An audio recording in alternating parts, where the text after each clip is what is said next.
السلام علیکم. میری شادی کو 15 سال ہو گئے ہیں اور میری سسرال والے بہت اچھے ہیں، اتنے زیادہ اچھے کہ کم ہی میں نے اپنے امی ابو کو یاد کیا. اور خاص طور پہ میں اپنی ساس کی اس بات کو بہت اپریشیٹ کرتی ہوں کہ کبھی میں ان کے کمرے میں گئی ہوں، ایک خار سے وہ باتیں کر رہی ہیں تو وہ اٹھ کے بیٹھ جاتی ہیں لیٹی ہوئی ہوں تو میں سوچتی ہوں کہ میری امی تو میرے لیے کبھی بھی اس طرح اٹھ کے نہیں بیٹھی جس طرح یہ بیٹھتی. اور میرے ابو بھی میرے سے بہت پیار کرتے، ظاہر باپ ہیں، لیکن میرے سسر نے جو مجھ سے پیار کیا ہے کسی نے کم ہی کیا ہے. میرے امی ابو حج کر کے آ رہے تھے تو میں انہیں لینے ایئرپورٹ گئی. اب میرے سسر پہلے سے پہنچے ہوئے تھے، مجھے کہنے لگے کہ یہاں دیکھو تمہارے جیسی یہاں کوئی بھی نہیں ہے جیسی تم لگ رہی ہو. اتنا وہ مجھ سے پیار کرتے تھے. اور جہاں تک میاں کا تعلق ہے، 15 سال میری شادی کو کبھی انہوں نے میری خواہش نہیں ٹالی ہے. زندگی میں سرد گرم بھی آتا ہے، لیکن یہ ہے کہ جب ذرا سی کوئی ہماری خواہش نہ پوری ہو تو پچھلی کو بھول جائیں.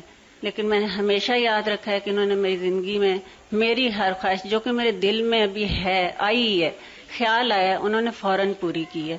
اور اسی لیے رسول صلی اللہ علیہ وسلم نے فرمایا کہ دوزخ میں سب سے زیادہ عورتیں ہوں گی، اس لیے کہ جب میاں لوگ اتنی اپنی جان لڑا کے صبح سے شام تک بیوی کی خاطر اتنی قربانیاں دیتے ہیں، اور چھوٹی سی وہ بات جب ہوتی ہے نا تو عورتیں کہتی ہیں تم نے میرے لیے کیا کیا زندگی میں.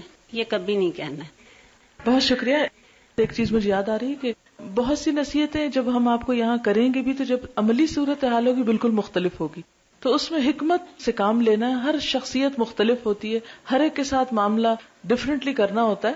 تو صرف لگی بندھی رٹی رٹائی جملے اور اصول پیٹنٹ دوائیاں استعمال نہ کریں، بلکہ حقیقت حال کے ساتھ ساتھ. اور جیسے ابھی میں نے ایک نسخہ بتایا تھا کہ جہاں مشکل آئے اللہ کے آگے سجدے میں پڑ جائیں، ہاتھ اٹھا لیں، اور آپ دیکھیں گے کہ انشاءاللہ کیسے آسان ہوتی. Assalamu alaikum. There's a couple of reminders and pieces of advice. Marriage is a very emotional stage, and we've all learned that a Muslim should adopt the middle way, okay?